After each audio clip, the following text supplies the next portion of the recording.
Bismillahirrahmanirrahim. Assalamualaikum warahmatullahi wabarakatuh.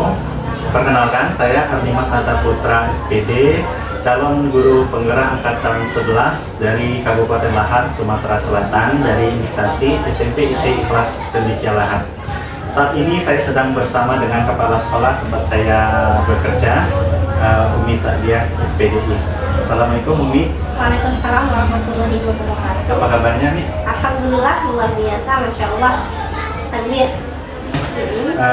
Saya ada tugas dari pendidikan guru penggerak, di mana tugas ini yaitu demonstrasi kontekstual modul 3.1, pengambilan keputusan berbasis nilai-nilai kebajikan.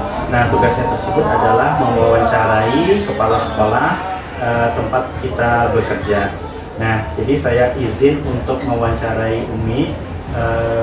Ada beberapa pertanyaan yang nanti akan saya tanyakan, gitu ya. Oke, langsung aja.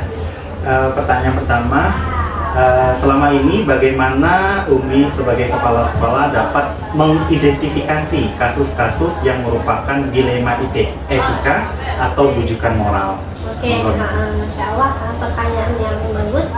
Sebelumnya bisa diucapkan barakallah untuk tugas yang ketiga, modul 3 ya, terkait kebijakan kepala sekolah. Seperti pertanyaan yang pertama terkait etika dan bujukan moral.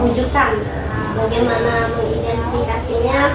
Yang jelas selaku kepala sekolah harus memiliki wawasan yang luas, bagaimana kita berpikir kritis untuk memetakan bagaimana temuan-temuan ketika di lapangan itu, mana yang etika, mana yang bujukan. Nah, di etika ini pasti kita mengetahui bahwa ada nilai-nilai kebaikan yang harus kita ambil kebijakan. Apabila itu sama-sama baik, sama-sama benar, tentu kita akan pilih kebaikan itu dan prioritas, sehingga pada dampaknya itu tidak hanya satu sisi tapi dirasakan bagi orang banyak. Itu yang etika. Sedangkan bujukan moral, ini dilema selaku kepala sekolah. Terkadang karena kita sekolah IT, dan alhamdulillah sekolah IT kita memasukkan nilai-nilai ukhrawi, sehingga tetap kita lihat dengan berbagai sisi kebijakan terkait bujukan ini. Kita lihat sisi yang mempunyai nilai-nilai spiritual, bagaimana kita ambil nilai yang tetap kita fokus dengan nilai-nilai Islami, sehingga kita sampaikan dengan kebijakan, dengan jawaban-jawaban yang meluaskan, sehingga semuanya bisa kita dapatkan dan tanpa kita harus melanggar bujukan moral itu. Itu yang pertama. Ya, oke, terima kasih Umi. Pertanyaan selanjutnya, selama ini bagaimana Umi sebagai kepala sekolah menjalankan pengambilan keputusan di sekolah ini, terutama untuk kasus-kasus di mana ada dua kepentingan yang sama-sama benar atau sama-sama mengandung nilai kebajikan? Oke, selaku kepala sekolah bagaimana mengambil kebijakan itu, tentu yang pertama kita lihat dulu real data faktanya seperti apa. Setelah itu nanti kita temukan temuan-temuan itu, tentu melibatkan orang-orang di sekitar, bisa jadi guru, staf karyawan, bahkan siswa, bahkan wali murid, sehingga kita pilih, kita kumpulkan nanti beberapa tim yang berkaitan, kita diskusi, kita rapat, kita obrolkan, di mana melihat berbagai sisi, sehingga ketika kita berkomunikasi, kita rapat, kita berdiskusi, kita pilih kebaikan itu. Kalau emang bisa maslahat atau bermanfaat untuk orang banyak, kita ambil kebijakan itu yang pertama. Pun nanti ada yang dilema, tetap kita bermusyawarah, kita berkomunikasi bersama, sehingga kebijakan itu bisa kita ambil, tapi satu sisi kita menyamankan orang yang terkait, seperti itu. Baik. Pertanyaan selanjutnya, langkah-langkah atau prosedur seperti apa yang biasa Umi lakukan selama ini? Oke, langkah prosedurnya tentu kita selain mengidentifikasi masalah, mengambil data, kita berkumpul dengan orang-orang yang terkait, bermusyawarah tadi, terus kita ambil kebijakan yang menenangkan, menyamankan dengan berbagai sisi, karena tadi kebijakan-kebijakan ini tidak bisa diambil satu pihak oleh kepala sekolah. Kita butuh data dan kita butuh masukan sehingga kesepakatan itu kita simpulkan mana yang terbaik. Yang terbaik itu yang kita ambil dan akhirnya dampaknya tetap menyamankan lingkungan sekitar, karena lagi-lagi terkadang kita butuh yang data yang mendalam. Jangan sampai kita gegabah ketika melaksanakan eksekusi padahal tidak hanya satu sudut pandang, sehingga sudut pandang yang lain harus kita dengarkan semua sehingga kita bisa mengambil keputusan sehingga menyamankan berbagai pihak. Oke, next ya. Hal-hal apa saja yang selama ini Umi anggap efektif dalam pengambilan keputusan pada kasus-kasus dilema etika? Ulang lagi seperti yang tadi. Hal-hal apa saja yang selama ini Umi anggap efektif ketika pengambilan keputusan pada kasus-kasus dilema etika? Hal-hal yang dianggap efektif. Yang dianggap efektif tentu tadi kita tetap dengan prosedur seperti itu, kita libatkan. Dan alhamdulillah untuk yang di IC, karena kita sering ada rapat, selain ada rapat tim inti, kita ada rapat waka, terus rapat guru, bahkan ada rapat walas, bahkan ada rapat kesiswaan pun ada seperti itu. Ketika kita menemukan temuan-temuan di lapangan seperti itu, kita memilih efektivitas kebijakan yang benar-benar menyamankan dan semuanya itu bisa kita kemas serekayasa sosial sehingga semuanya itu berjalan, tapi suasana itu, rasa itu tetap berdampak meskipun tidak membuat gaduh di sekitar kita. Oke, baik.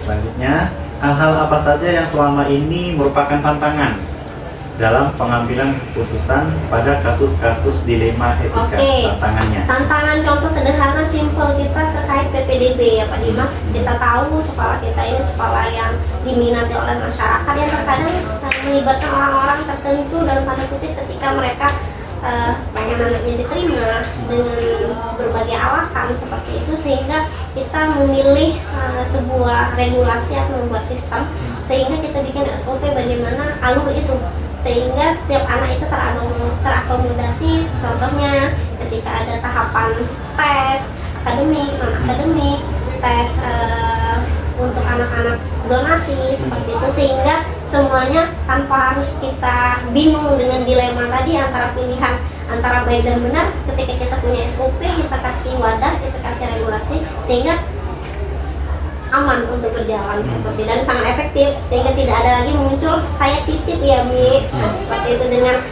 dengan dilema yang seperti itu. Ketika ada SOP ya sudah kita jalankan. Oke, lanjut. Apakah Umi memiliki sebuah tata kelola atau jadwal dalam sebuah penyelesaian kasus dilema etika? Maksudnya apakah Umi langsung menyelesaikan di tempat atau memiliki sebuah jadwal untuk menyelesaikannya? Bentuk atau prosedur seperti apa yang selama ini dijalankan? Kalau ketika kita menemukan sesuatu, biasanya data itu tersampaikan ke kepala sekolah dan bisa dia dari tim seperti itu. Biasanya saya respon, tapi sebelum direspon itu akan kita jeda dulu seperti itu, tidak langsung mengambil keputusan karena lagi ini keputusan itu kita lihat berbagai sisi seperti itu, sehingga nanti apabila ditemukan orang-orang yang terlibat, kita temukan, kita kumpul seperti itu sehingga bisa kita diskusikan bersama sehingga kebijakan apa, keputusan apa dengan berbagai pandangan kita ambil kepentingan untuk orang banyak seperti itu sehingga bisa kita sosialisasikan kepada orang lain seperti itu, sehingga tidak langsung di tempat Pak Dimas. Jadi kita ada jadwal ya, tahapan-tahapannya kita pakai prosedur sehingga nanti hasil itu kita bikin sebuah sistem yang tertulis di kertas hitam. Jadi pertanyaan berikutnya, apakah ada seseorang atau faktor-faktor apa yang selama ini mempermudah atau membantu Umi dia dalam pengambilan keputusan dalam kasus-kasus dilema etika? Oke, tentu ada ya, karena tadi kalau dalam sebuah kebijakan tetap yang yang memiliki wewenang itu tetap kepala sekolah, tetapi saya selaku kepala sekolah tidak otoriter ya, dalam arti tidak bekerja sendirian, karena saya butuh guru, staf karyawan yang seperti itu, berkomunikasi, mengadakan rapat, temuan, setelah itu kita diskusikan sehingga kita lihat berbagai sisi pandangan yang terkadang tidak terlihat oleh kacamata selaku kepala sekolah, karena kita melihat orang-orang yang terlibat di lapangan seperti guru, staf karyawan, khususnya guru ya. Di sini guru ini yang berkaitan dengan teman-teman anak, sebenarnya berkaitan sama wali murid seperti itu, sehingga kita rapatkan, setelah itu kita kasih solusi dan akhirnya kita sosialisasikan ke keluarga yang atau keluarga IC yang berkaitan atau yang terlibat seperti itu. Iya, baik. Untuk pertanyaan terakhir ini, dari semua yang Umi telah sampaikan, pembelajaran apa yang dapat dipetik dari pengalaman dalam mengambil keputusan terkait dilema etika? Dilema etika ini sangat menarik ya. Secara pribadi akhirnya membuat saya itu semakin bijak melihat sesuatu dengan berbagai teman-teman di lapangan, sehingga kita bisa melihat kondisi-kondisi di lapangan. Ternyata kita bisa mengambil kenyamanan, ketenangan sebuah keputusan itu dengan memikirkan berbagai pikiran otak atau pikiran manusia-manusia yang lain, sehingga kita bisa menjadi jalan tengah sehingga menyamankan orang-orang di sekitar kita dan membuat wawasan kita semakin luas, semakin tenang, dan kebahagiaan tersendiri ketika kita bisa menyelesaikan masalah orang lain itu luar biasa Pak Dimas. Karena kita selaku kepala sekolah ini, ketika kita bisa menyelesaikan masalah itu dan menyenangkan orang-orang sekitar, bahkan yang tadi dilema, yang tadi merasa tidak nyaman, akhirnya ikut terlibat dalam kebaikan itu juga seperti itu ya, Masya Allah. Baiklah Umi, tidak terasa sudah 8 pertanyaan. Oh, Masya Allah. Sudah 8 pertanyaan disampaikan dan dijawab secara lengkap dan jelas.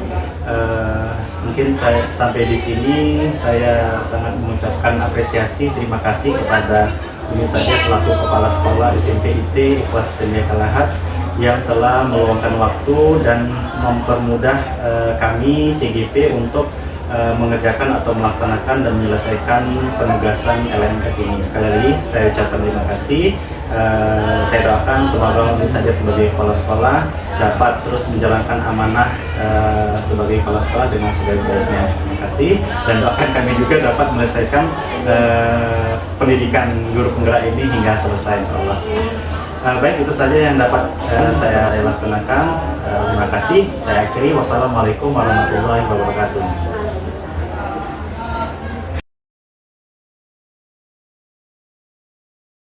Bismillahirrahmanirrahim. Assalamualaikum warahmatullahi wabarakatuh.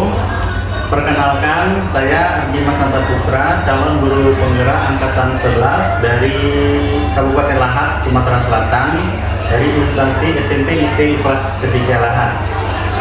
Kali ini saya sudah bersama dengan Kepala Sekolah SMA IT Ikhlas Cendekia Lahat, dan saya akan melaksanakan tugas demonstrasi kontekstual modul 3.1 pengambilan keputusan berdasarkan nilai-nilai kebajikan sebagai pemimpin. Sebelumnya saya ucapkan terima kasih kepada Umi Herliati SPDI atas kesediaan dan waktunya. Baik Umi, langsung aja insya Allah saya akan menyampaikan atau memberikan beberapa pertanyaan terkait dengan tugas yang saya sedang kerjakan ini. Baik, langsung aja ya. Pertanyaan pertama. Nah, selama ini bagaimana Umi Herli dapat mengidentifikasi kasus-kasus yang merupakan dilema etika atau bujukan moral? Kalau selama ini cara kami mengidentifikasi ya kasus-kasus itu termasuk dilema etika atau bujukan moral dengan cara mengetahui dulu akar permasalahan kasus tersebut. Apakah kasus tersebut bukan pertentangan, kasusnya tentang benar salah ataukah sama-sama benar. Jadi kita kontrol, kita cari tahu apa permasalahan dari kasus tersebut. Oke, baiklah. Pertanyaan selanjutnya nih ya, selama ini bagaimana Umi menjalankan pengambilan keputusan di sekolah ini, terutama untuk kasus-kasus di mana ada dua kepentingan yang sama-sama benar atau sama-sama mengandung nilai kebajikan? Selama ini kalau untuk permasalahan seperti Dinas, itu biasanya kita syurkan, kita musyawarahkan jumlah tim, mana lebih banyak dampak kebaikannya atau kemudaratannya. Nanti setelah diskusi dengan tim, mana yang tadi lebih condong ke banyak kebaikannya atau kebaikannya itu yang akan kita putuskan. Dan diharapkan keputusannya itu tidak ada merugikan salah satu pihak pun. Kita berjalan, dia memang sama-sama nyaman. Berikutnya, langkah-langkah atau prosedur seperti apa yang biasa Umi lakukan selama ini? Langkah-langkah atau prosedur?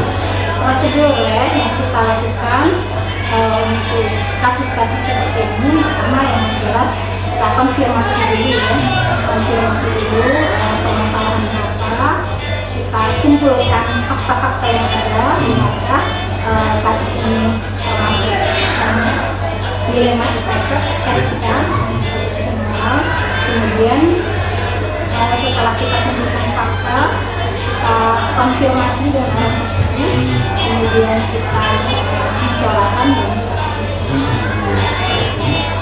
Pertanyaan selanjutnya, hal-hal apa saja yang selama ini Umi anggap efektif dalam pengambilan keputusan pada kasus-kasus dilema etika? Hal-hal efektif. hal-hal yang paling efektif itu dialog Dialog ya. dialog dengan yang bermasalah yang biasa kita konfirmasi seperti apa biar dia enak kita cari tahu dulu permasalahannya kemudian baru kita Kemudian hal-hal apa saja yang selama ini merupakan tantangan dalam pengambilan keputusan pada kasus-kasus dilema etika? Tantangannya apa? Oke, tantangan yang kita hadapi paling terkadang ketidakjujuran ya, ketidakjujuran siswa atau yang berbuat masalah ya, yang membuat masalah tidak jujur mengungkapkan permasalahan yang ada, sehingga itu mempersulit kita untuk memutuskan langkah-langkah selanjutnya. Makanya tadi ada dialog yang tadi kalau misalnya ada dialog yang benar kita ini. Selanjutnya, apakah Umi memiliki sebuah tata kala atau jadwal tertentu dalam sebuah penyelesaian kasus dilema etika? Apakah Umi langsung menyelesaikan di tempat atau memiliki sebuah jadwal untuk menyelesaikannya? Bentuk atau prosedur seperti apa yang Umi jalankan? Kalau jadwal tidak ada ya, karena ini insidental ya, sifatnya. Jadi kalau alurnya biasanya kalau kasus-kasus terkait siswa kita ada alurnya, cuma dia kualas dulu. Setelah kualas kalau memang tidak selesai gitu, baru dilimpahkan ke lokasi. Kalau selesai di lokasi tidak perlu ke sekolah, tapi kalau tidak selesai di lokasi sudah dikirimkan ke sekolah. Oke, selanjutnya, adakah seseorang atau faktor-faktor apa yang selama ini mempermudah atau membantu Umi dalam pengambilan keputusan dalam kasus-kasus dilema etika? Seseorang atau faktor-faktor yang mempermudah? Seseorang atau faktor-faktor yang mempermudah tadi tim ya. Tim, karena apapun itu, baik kasus maupun apapun kita direnungkan bersama. Biar apa? Biar ada keputusan yang memang ketika benar ya keputusan bersama pun ketika salah kita bersama. Oke, baiklah Umi. Nah, kita sudah sampai di pertanyaan terakhir.